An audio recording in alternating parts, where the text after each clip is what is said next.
Hello, everyone, and welcome to the special edition of No Talks, live from the Abu Dhabi International Book Fair 2023, brought to you by the Mohammed bin Rashid Al Maktoum Knowledge Foundation and the United Nations Development Programme.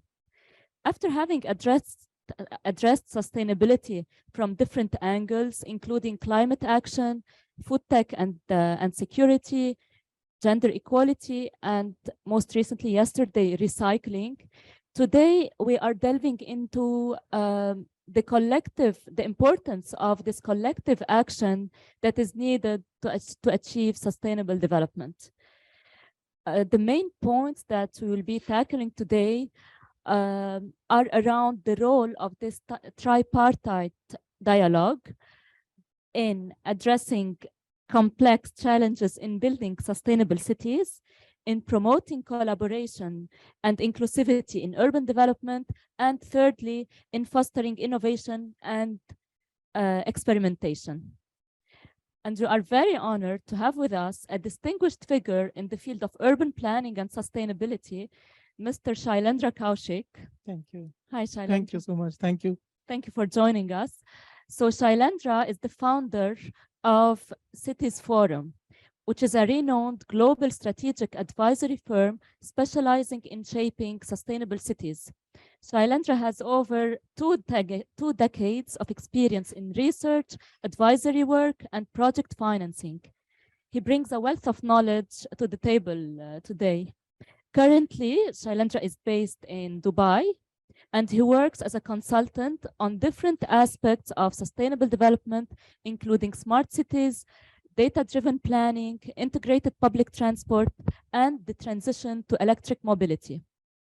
Shailendra has made significant contributions across different regions, including Asia, Africa, the Middle East, Latin America, and Australia and New Zealand, the world in short.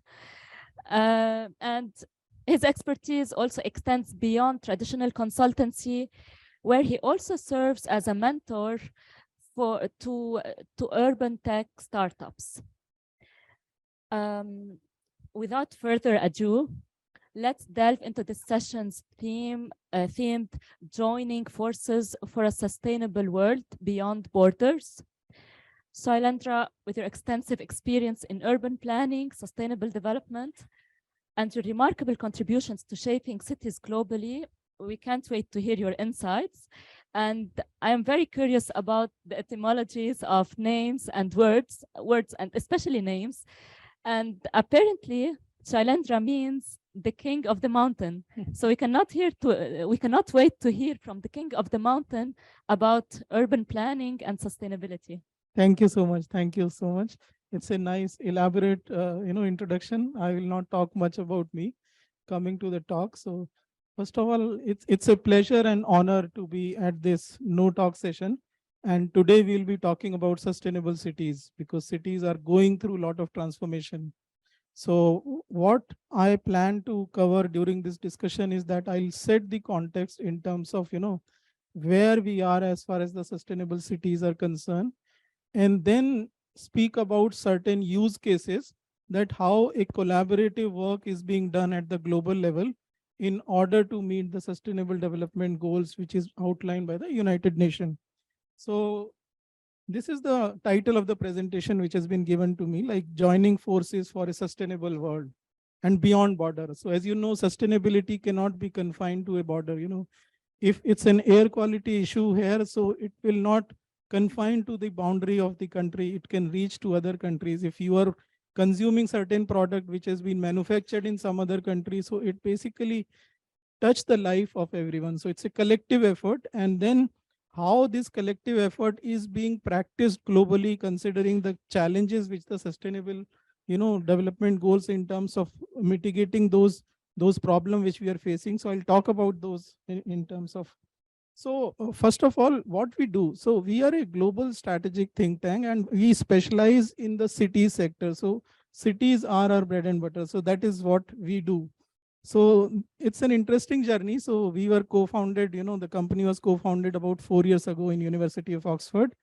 And the idea is that the sustainable development professionals working globally should come on a platform and then help different organization, whether it is private sector organization or government organization under this initiative, and help them that how they can meet the sustainability target. So I'm proud to say that right now we have almost 250 experts working in more than 60 countries globally and helping both public and private sector client in terms of meeting their sustainability target around cities. So that is what we do. As I told you, so I will talk in terms of how different forces are joining, the effort in order to meet the sustainability target, which is beyond the border. So first of all, we need to understand, like, what exactly is the sustainable world. So it's an easier term than said, while if you practice it, it is very, very challenging. So sustainable world is where you can meet, or I can meet my daily needs without any compromise on the future generation or without any harm to the environment. So that is what the broad definition which has been given by a researcher in terms of the sustainable world. What we do as part of our project, we follow 6 principles when we deliver any project. So the first principle starts with, when we look into any project, is the environment conservation. So any project which basically we plan or design or develop, we have to ensure that how the different aspect about environment, whether it is emission control or climate change or resource allocation or resource usage, are met. So that is something, the first thing which as go no go decision we will have to take. Then the second step what we do is the social equity. What is social equity? So it is access to the basic services, for all the users, access to education, healthcare, and other basic services. So that is the second check we do as part of our project. Then third is the economic prosperity, whether this project will result into a sustainable economic growth or not, or it is just a short-term project. So this is the third check which we apply. Then fourth thing what we see is the partnership, because if you look at the cities or if you look at the development agenda, so it cannot be done by one authority. There are multiple players involved, whether it is public sector or private sector or non-government organization or citizens. So there is a need to have a framework of participation between, comprehensive framework. And then fourth thing is the knowledge exchange, because if something has been done good in one city, so other city can learn from that. So how the knowledge sharing will be done as part of this particular project. And then last one is the responsible governance, because ultimately government has a larger role to play in terms of cities. So how the government role in terms of making the sustainable choices as part of the project. So this is the 6th principle which we adopt as part of our project, what we do in terms of, making the city sustainable. And while making these 6 choices, the world, as I told you, is interconnected by technology, trade, and communication. So in this interconnected world, it is very difficult to take certain actions in isolation, because any action which I take in my country will impact the other country as well. So that is the reason we need to take some collective actions. Definitely. And maybe COVID has showed us this. Yes. It has shown that yes, we are more interconnected than ever. Correct. And then the cooperation beyond the border is something which is very, very important, especially in the post-COVID world. So that is what which basically you're saying. So in order to do that, because it's a collective effort, so there has to be certain initiative which is to be taken. So in 2015, as everyone knows, we have these sustainable development goals, which are 17 goals spread across 169 target, which was launched, and the member state of UN has signed off. So that is what any project basically looks after, that whether how it is meeting the sustainability development goal target. Further, we have another challenge which is coming up, which is, the climate change. So if we don't do anything with the business as usual scenario, the temperature could rise by 2.7 degrees, everyone knows. And if we reduce the carbon emission by 45%, then by 2030, we can limit this to 1.5 degree. But if we can't do only 25% reduction, then still 2-degree rise is something expected. That is by 2030. Most of the countries, like 71 countries, have pledged to be carbon neutral, but by 2050. So the challenge is 2030. If you look at the signatories in terms of carbon neutrality or carbon emission, most of the countries have signed off the backward target. Some countries are meeting up to 2070 or 2050, but the challenge is immediate. By 2030, we have to look in terms of where and how we are reaching. So this agenda. yes, it's an ambitious agenda. So in order to meet those targets, there is a concept which is basically the National Determinant Contributor, or NDCs. So every country has signed off NDCs, and as part of the NDCs, there are emission reduction target which they have signed off. And then how they will actually achieve those emission reduction targets. So what are the sectors they will work on, and what are the policy measures? So each country has an NDC target in there, and within those NDCs and as per the Sustainability Development Goal target, that is how the development sector is working, and that is where the collaboration is required. That is where collaboration is required. But how are we, achieving in terms of SDGs?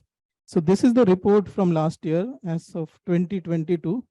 So if you look out of 17 sustainable development goals, look at SDG 2, where we are.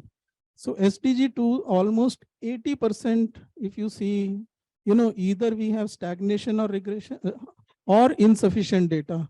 And that is the most important goal in terms of no hunger. So that is where the countries are facing. So it is only 20% on target met. So a lot of work has to be done around this area. Then look at SDG 11, which, today the theme is SDG 11, which is about sustainable cities. So again, around 80%, either we don't have sufficient data or there is a stagnation a bit coming. more than 80, yes. Yeah, a bit more than 80. So that is SDG 11 is very, very important in order to meet those emission target or meet those sustainable development goal. Then look at the next one, which is SDG 16. So SDG 16 talks about peace, justice, and strong institutions or capacity building. So similarly on SDG 17 also, which is not far off, around 55% is yet to be met. So these are the 4 goals as a country. Other goals, if you see, some work has been done and countries are pushing. But if you look at the importance in terms of how we have to make this transition, so I would say sustainable cities and reducing hunger are 2 things where as countries we have to work together. I don't have the access to the detailed data of this, because if you look at SDG 1, which is no poverty, so under SDG 1, it's a fair progress, almost 70%. So we are trying to see that how this data has been, because if you have a fair progress on SDG 1, naturally the hunger index should come down. So what are the reasons, despite the fair progress on SDG 1, which is no poverty, we still have hunger, is something countries have to introspect, that whether, so that shows, is the divide too steep between, the haves and have not, and how to reduce those divide is something as countries we have to see. Then coming to SDG 11, that is the theme of my talk today. So which is basically making cities inclusive, safe, resilient, and sustainable. So that can be done in terms of, we have further sub-target, which I don't need to tell about, but the fact is that almost half the world today lives in urban areas, almost 4 billion people, and nearly 1/3 of them are children. There are some kind of forecasts that by 2050, almost 70% of the world children will live in cities. So 2050 is a scenario where majority of our children will live in cities. So we have to do certain things in our cities so that these cities will be, friendly to children in terms of whether it is emission or infrastructure or anything. Inclusive. Inclusive, yes. Yeah.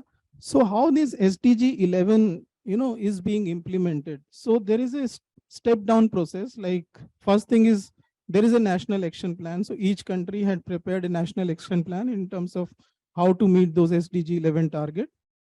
In order to implement those national action plan, there are partnership and collaboration which is required. So each country had signed off partnership, like India and Germany has signed off partnership, which is Green Urban Mobility Partnership, which will basically help both the countries to work together jointly in terms of meeting the urban mobility, sustainable mobility goals. These north-south partnerships are important, and also south-south. Global South partnerships are happening, as part of this whole thing. Yes. And once you have these partnership, it is also important to have the data monitoring and reporting framework. So there are data protocols, reporting protocols, which has been drawn upon. like the policy making body. We are working something in Kenya right now, where we are helping the country in terms of how these database can be, or how these reports can be documented. Then in order to deliver those projects, you need funds. Okay, so in order to reach the funding, you will have to attract private sector investment. So how the different models of public-private partnership can be delivered. So you are seeing that a lot of PPP initiatives are being taken in terms of urban mobility. Then another important thing is that we have to look for localization. Any country cannot be dependent on outside countries. So we have to look locally that how the local resources can be made, whether it is The specific context. specific context, so localization is very important. And the lastly is advocacy and learning. So this is how we are helping different countries in terms of meeting their sustainability target in case of urban mobility sector. But as cities are going through transformation, everyone knows. And as a urban planner, as a transport planner, the focus is our city should be sustainable, resilient, inclusive. Okay, easy terms. But if you look at what is happening with the mobile phone, we are generating a lot of data. The technology is changing every day. Digital solutions are actually generated every day. We have this concept of smart cities where huge data centers is being built in various cities, and those data is being used in terms of managing traffic, water supply, energy, and all sort of things. And then there are urban tech solutions like Uber or Ola. There are a lot of tech solutions coming which are one way helping us our life easier, but at the same time making us challenging as well in terms of managing those cities. And then there is some concept of metaverse, like you have physical world, and now we are talking about virtual world. So how this physical world with virtual world will talk in terms of, As if the physical one wasn't enough. Yes, yes. Yeah. So with those evolving technology, as urban planner, we have to look into project which are infrastructure upgrade project, decarbonization project, like whatever the existing, systems are, how to decarbonize that, and how to upgrade the technology infrastructure. So these are the three challenges which we are seeing every city is facing right now at the moment. But ultimately, once you develop the project around this, it will result into economic prosperity. And within this whole space, mobility is, creating an important role. So if you look at the last year World Habitat Day theme, which was mind the gap, leave no one and no place behind. So what we are doing under this theme, like our project, wherever we are doing in Latin America or Africa or Asia, we have created that this theme should be the center space. So in terms of mind the gap means we have to calculate the gap in mobility provision. So this is my first use case, which we are practicing in our project. So can you elaborate a bit on it? Yes. So the theme was mind the gap, leave no one behind, and leave no place behind. So we have untangled this and then try to use in terms of our project delivery in mobility space. So mind the gap means what is the gap? You need to assess what is the gap. So what is the mobility gap in terms of cities? That is what we have to see. What are the requirements you will have to meet? Second, leave no one behind. So we have to consider all the user group, in terms of making those provision.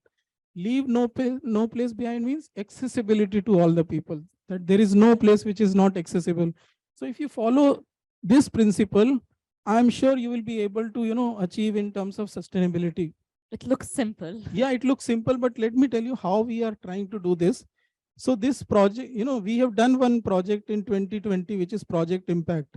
So this project was done globally just to understand the impact of COVID-19 on cities and mobility, where we reached out to almost 50 experts globally and more than 40 organizations. And this is what has come out. This is one finding. You can look into internet on this report. It's a very detailed report. So the expert says in the next, post-COVID, the priority of investment into mobility is walking, cycling, public transport. So car is no longer would be a preferred mode of investment. That is how the fund will flow, So if you are going to a funding institution to build, roads, then you may get less chances to get the funding. But if you go with an integrated project with public transport infrastructure and cycling network and all those things, then it is easier to do. So under the demand assessment, like what is required, what we do is we assess what is the requirement in terms of walking and cycling infrastructure in a city, what is the requirement in terms of intermediate public transport in a city like, tuk-tuks in Indonesia. Then what is the requirement bus and rail based transport system, and what is the requirement for motor vehicle. So that is what we do as part of the first thing, which is, and then second, in terms of users. So what we do, inclusive mobility planning, what is the children actually need in a city? What are the infrastructure requirement for elderly, women, urban poor and special needs? So if you look the requirement around these users, so that means you're covering everyone. Yeah. So that is the second stage, which is that leave no one behind. So the third is accessibility to all. So we are doing some work in Africa. So the first step is that accessibility through the provision of road, because there are a lot of areas which are not accessible by road. So the first step is build the road so that these places are accessible. Then second is, once you build the road, then build a safe and affordable and public transport system so that the buses can reach over that area. So that is the second step we have to do. And then there are certain countries where you have the roads, you have the public transport system, but in terms of accessibility, you have to provide the digital connectivity so that, on mobile phone, you can call it taxi. So if you look at this step up approach, you cover almost all the countries in the world, that this is how the concept of accessibility is changing. So we are following this 3-step principle in terms of providing the mobility solution in our cities. But again, as I told you, or you were also pointing out, it's easier said than done, because there are a lot of challenges which are coming up. And allow me, the 3-step model that you have presented is very important, but also we should not forget that these people living in remote areas or rural areas, they may not have the skills to, even if they have the connectivity, the accessibility, but they also need the skills to be able to use this data and make use of it. Correct. So this is like the second like digital divide is yes, yes, building capacity. Yes. Yes, so yes. this is the second part of it. Correct, So, correct. Yeah. So you can't have, one solution for all the cities. So if you follow this principle of, making this inclusive mobility provisions by this 3-step process, I'm sure we'll be able to reach most of the targets which are listed, or indicators which are listed under SDG 11. But as you also pointed out, it is easier said because these countries are facing a lot of technical barriers, affordability barrier, economic barrier, infrastructure and policy barrier. So technical and affordability barrier can be, most of the countries are working, because you can learn from other cities in terms of affordability. You can provide the subsidy provision, a lot of fundings are available. But economic, infrastructure and policy barrier are the 3 key things where countries need to work in terms of making real decisions. Because just connecting one road is not important. If you connect road, you need healthcare infrastructure, you need education infrastructure, because you will have to look into inclusive development. So that is where, when we look into a project that one country in Africa, they want to build a road, but building a road is not the solution. You will have to, so building a road could be the first step, but the project should include the inclusive development is something which has to be seen. But again, same time, cities cannot be transformed overnight. It need time to make changes. And since it need time to make changes, so there are some global initiatives which are being done, which basically help in terms of meeting the target. So one such initiative where we are working is called TOMI. So Transformative Urban Mobility Initiative. So under TOMI, they have given a principle of ASI model in terms of mobility provision. So what is ASI model? ASI is, one is the avoid. So what do you avoid? So avoid the travel or the need for travel. So that can be done by an efficient land use planning. Then second principle is shift. Shift means shift from private transport to public transport. So then you will have to create those policies through economic instrument or through regulatory instrument, so that there could be a incentive to shift. And third is to improve. So improve means that we have to improve the efficiency of existing vehicles. So that is where a lot of electric car initiatives are happening. So this ASI model is also being used in terms of making these sustainable mobility provisions, so globally. I'm just checking the questions we are Yeah. getting, just to remind our audience to keep on populating the Q&A box. Yeah, Thank you. thank you. So apart from TUMI, this is another initiative called Sustainable Mobility for All. So a lot of countries are signatory to that. So Some for All is again a global initiative. And this initiative vision is to build a world where mobility system are catalyst to address the 21st century challenges. Because if you look at mobility is the center space of resolving these SDG 11 challenges. So under the sustainable mobility of all, they are developing a lot of tools, lot of discussion papers in terms of looking global south as one block and then developed country as another block, that what should be focused. So there is a decision making tool which was launched in COP27 recently in Egypt, which we were part of it. So through this tool you can actually decide that in case of electric mobility where you should focus on. It's a step by step tool. So those kind of instrument are being made globally so that it's a replication, different countries can use it. So under TUMI initiative, they are working in multiple countries. So we are working with TUMI in almost more than 35 countries globally. So that is where the objective is to improve the transport system in a sustainable manner. Some for All has also come out with another policy decision-making tool where the countries, based on their data, actually develop the policy tools using this policy tool, that what are the policies they need to implement in their country. So it's a very robust tool which any decision maker or any policy maker can access to. This is another initiative which we are working. As I told you, that cities cannot be changed overnight. So this we are working with Save the Children Foundation, that how children can be taught in school about the sustainable urban planning. Because if you are telling children right from the school, so 15, 20 years down the line, once they become, a responsible citizen, Very they important. know. So what we've done as part of this initiative, we have reviewed the school course curriculum of different boards globally, and then developed the 14 modules. And these 14 modules can be taught to children in their school. We have run a pilot where more than 200 teachers were trained, more than 2,000 students have been exposed towards. So we've launched first and second module at the moment, and rest of the modules are under development. So, and these modules are integrated in the curricula, or yes. Yeah. So this module have been, so there is no new subject which has been done. What we've done, we've reviewed the science subject, for example. We have reviewed the social science subject. And some of the module can be integrated into science. Some of the module can be integrated into social science. Some of the module can be integrated into computer science. So that is how, and this learning is also through activity-based learning. It's not, we are not producing any books, rather it's an exercise and learning material which has been developed. So this is, we have recently done, one workshop on that, where we invited the experts in terms of giving the feedback, but we've got a very good response onto this particular initiative, which has got a global replication potential, because that is something we need in terms of, making our children aware about how the sustainable practices could be done.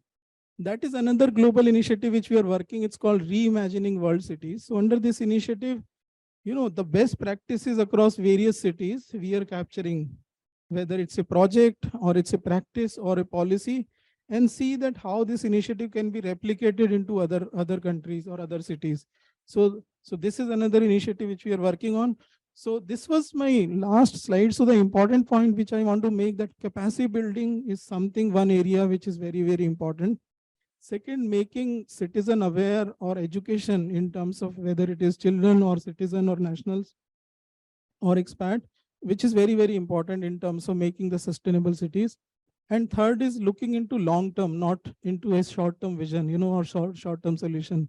So those are the three areas if we work together. And globally, there are many initiatives. So I've listed few where I'm working on. Apart from these 4 or 5 initiatives, there are other things also which are happening globally. But I'm sure that, we are making a concentrated effort in terms of making our cities sustainable. But it's not, we should not leave it to the government, or we should not leave it to someone else. If we start changing ourselves, that I have to change myself, it will make a movement. So let's make this movement that I will change my city. That is my final line. That's great. Thank you. I'm loving this session, like the ideas, the insights, the initiatives you have mentioned that are all replicable, and the work you're doing is really fascinating. So thank you for sharing all these experiences and initiatives. Thank you. And I loved how you ended the presentation. Yes. What did you say? You say it better. I have to change my city. Yes. True. Let's change ourselves. Let us. Change starts with ourselves. Yes. We are having questions from the audience. I'm going to take a few, and you can still send us more. So the first one is about the digital divide that you have touched upon. How can cities bridge this digital divide and ensure equitable access to technology in the context of smart cities? Like, if you can give us maybe a tangible example. Yeah. So I think it's a very important question, which, everyone think it's a challenge, but I'll give you an example what is being done in India. So India, as you know, there is a great, not only digital divide, but also, divide in terms of development. So you have a lot of rich people, a lot of poor people. And then government actually try to, develop a digital policy that let everyone be connected over internet. So that is a Digital India initiative which was launched. So that time when it was launched, so then a lot of challenges people have conceived that it will not be done, it is too difficult to do. So what the government has done, first thing is that they created the, internet infrastructure throughout the country, so that the internet signals reach to the last village as well. Once you have internet signal reach to the last village, then comes the mobile phones. They did it across the country? They did it across the country. Wow. And then they created an infrastructure so that localization of mobile phones, so that, the mobile phone manufacturing can be done locally so that it is available at an affordable price. So that is the second thing they've done. Then third thing what they've done, that each individual or each young adult should have a bank account. So they have opened up millions of bank account for each individual.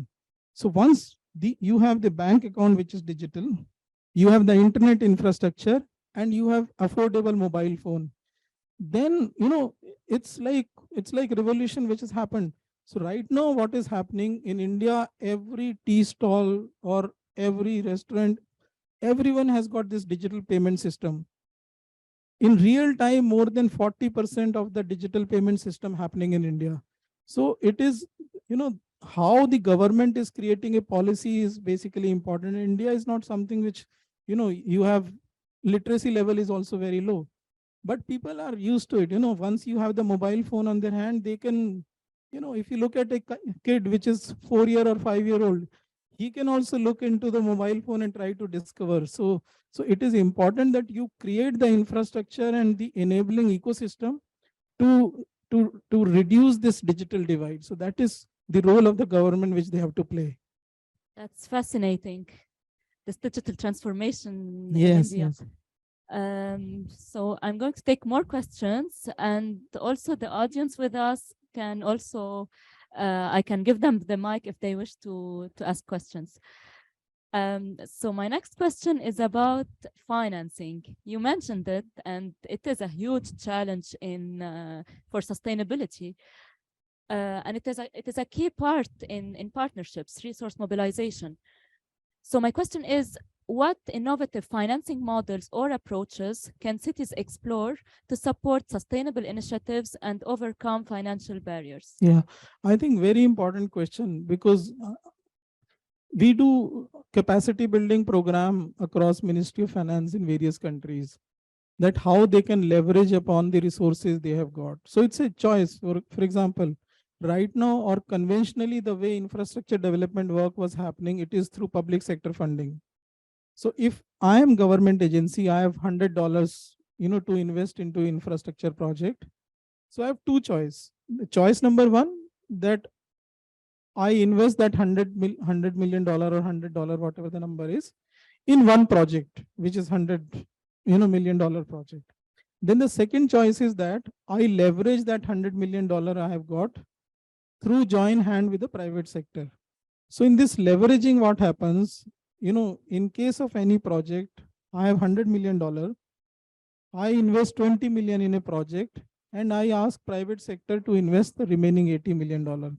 So with this $100 million, you can then undertake 5 projects rather than 1 project. So that is the power of leveraging. So, but the challenge which comes in, that how private sector will make money or will make return onto their capital is something the government need to think. So that means any project where government feel that there could be a potential for revenue generation, it has to be done using public-private partnership basis. So that is one area. So adopt PPP in your project delivery framework. Second, we have seen a lot of examples where the municipal bodies are working as the corporate organization. So they launch municipal bond. So what they do, they create a project pipeline which they have to do in the next 5 year or 10 year. And using that project pipeline, what are the revenue? It's like any company raise money from the market. So municipal bond has been raised very, very successfully in many countries, which basically, has delivered these large projects. So that is second area which basically can be think of. Third area is that, efficiency in project delivery. There was a research which has been done in UK, which basically shows that any government funded project, almost 80% of the project has seen cost overrun and time overrun. And then they compared with the private sector project, which is seen, less cost overrun and less time overrun. So how you can ensure a project delivery framework without time and cost overrun is something, again, an area which can be think of, because a penny save is also a penny earn, for the cities. Yeah. So these are the some of the, suggestion I can give on to that. Yeah. Great. My next question is for the audience, for everyone joining us online, but also for the audience with us today. And we have with us Ghada Dargham, who is our no-talk friend who has been following us since the beginning, I think, and who is now with us. So just a special thank you for Ghada, who has a short question, apparently. Yeah. When I was discussing with them about sustainability, they asked me that the solution the UN put it, or any government, it's for the long term. And it takes time to be effective. Pandemic like Corona and war and some pandemic have a short results. What do you think about it? About the pandemic of Corona, the pollution is less, about the ozone. What do you think? I think, yeah, because it's a short result. Yes. It's a pandemic, but has for the sustainability Yes. a short result. See what we are seeing after Corona pandemic, after COVID-19, as individual, our choices are also changed. Our behavior has also been changed. If you look at, there are negative side of Corona, which everyone has actually seen, but the positive side of Corona is also something we have to see. When I say positive side, that means that how, we have fast-paced the technology adoption. I remember pre-Corona, when we used to have the video conferencing, we used to call, our IT person who was always sitting alongside.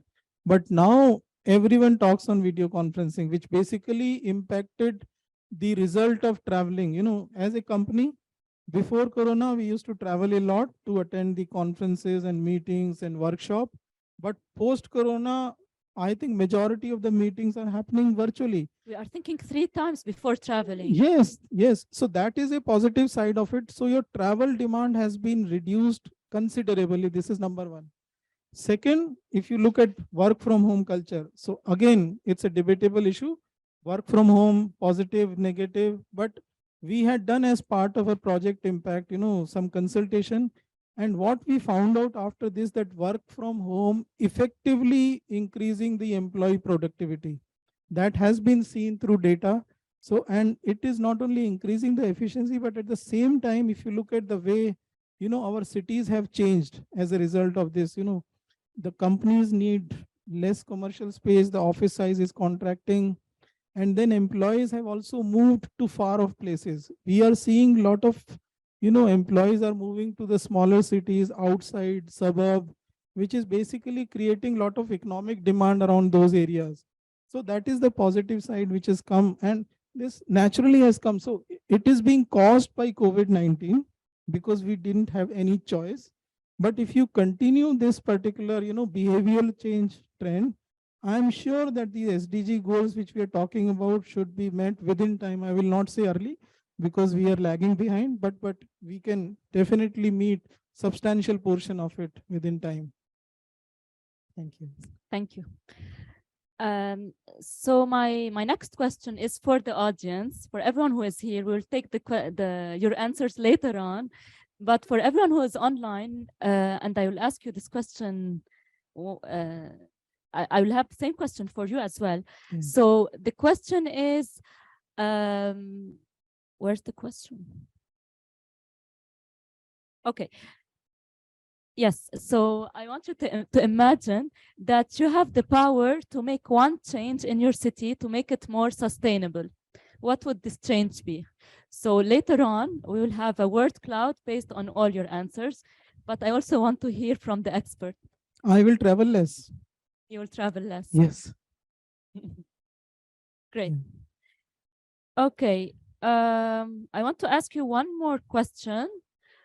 And I hope that you will give us a sort of a short answer if you can. So it's about data collection. How can you mentioned data-driven planning and data collection and all these things. So how can cities effectively collect, analyze, and utilize data for data-driven planning in sustainable urban development? Yeah.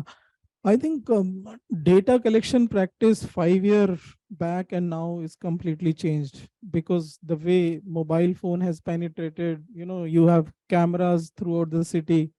So right now we are working on with many cities in terms of that how the mobile phone data can be used in better city planning. We are doing one study where, you can actually allocate the buses based on the likely demand for the buses based on the way the phones are traveling. So but again, when you use such data for decision making, there is some kind of challenges in terms of privacy also comes alongside. So we have to see that how within the privacy protocol you can actually use that data, which will basically can be help in terms of making our cities more smarter. So for that, we have written an open mobility data policy or open data policy that how data could be collected in cities using different technologies, how such data could be stored, how that data could be used.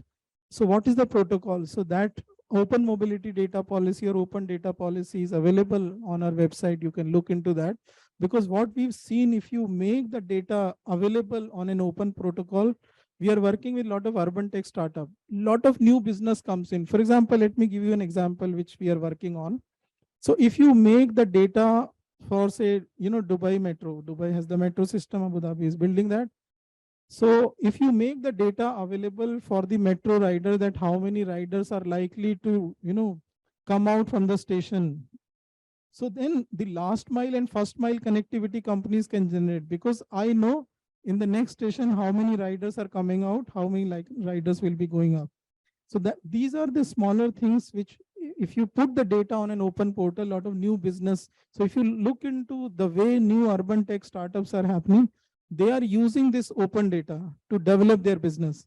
So that is something, a very interesting change is happening across cities, and city can learn from other cities as well. Great. We have just one more question from the audience, and after that we have a short fun segment. So the question is about knowledge. So let's talk knowledge in the No Talks. And you mentioned, I love that you mentioned knowledge sharing and the importance of knowledge exchange. So in your opinion, what is the correlation between knowledge exchange and accelerating sustainability? I think it is directly related to it. There is no second doubt about it. It's highly, the relationship is very, very strong. Because I remember that there was a delegation from Kenya which came here in Dubai about a year ago. and the way they saw the project delivery framework in Dubai. Once they went back, they are trying to replicate that. And you would be surprised to note that with their experience, they have now sent another delegation to study that, how Dubai would be able to do a lot of project in a shorter pace of time. So understanding project management. So those are the things, a city can learn and implement, because you always, so for example, what happens, every citizen wants to do good for their country. And when they come to, like UAE, or when they go to US, they try to see that how make my country well. So that is again a power of knowledge sharing. So knowledge sharing is not only about, literary knowledge sharing or talking about lectures, it is also about see how things are being delivered. So more of case study based approach is something the city should see as part of the knowledge sharing. Great, thank you. Thank you so much. Thank you. So now let us shift gears and have a little fun with this or that questions. Yes. Okay, so these are maybe your personal choices. They may be a bit hard choices, but I'd like to hear your opinion on them. So the first one, would you prefer a city with advanced smart technology or a city deeply rooted in nature and green spaces? Nature and green spaces. Nice. Public transportation or personal electric vehicles? Public transportation. They are easy questions for you. Pedestrian-friendly streets or dedicated bike lanes? Pedestrian-friendly scheme. Okay. Green building certifications or net zero energy standards? You can pass. Difficult to, yeah. Both have their importance. Yeah. Okay. Smart waste management systems or community composting initiatives? Community composting initiative. Collaborative consumption or individual ownership? Collaborative consumption. Collaborative is the word. So thank you so much, Shailendra Kaushik, for this great session. Thank you. It's an honor and pleasure to be with you. Thank you so much. Thank you so much. We will keep this conversation going offline, which is the new offline, which is the online. Yes. And see you again tomorrow in the last No Talk, in the special edition of No Talks about sustainable fashion. So this will be an interesting session with Ronnie Hallo. The session will be at 1 p.m. UAE time tomorrow. See you then. Thank you so much. Thank you. Thank you so much. Bye.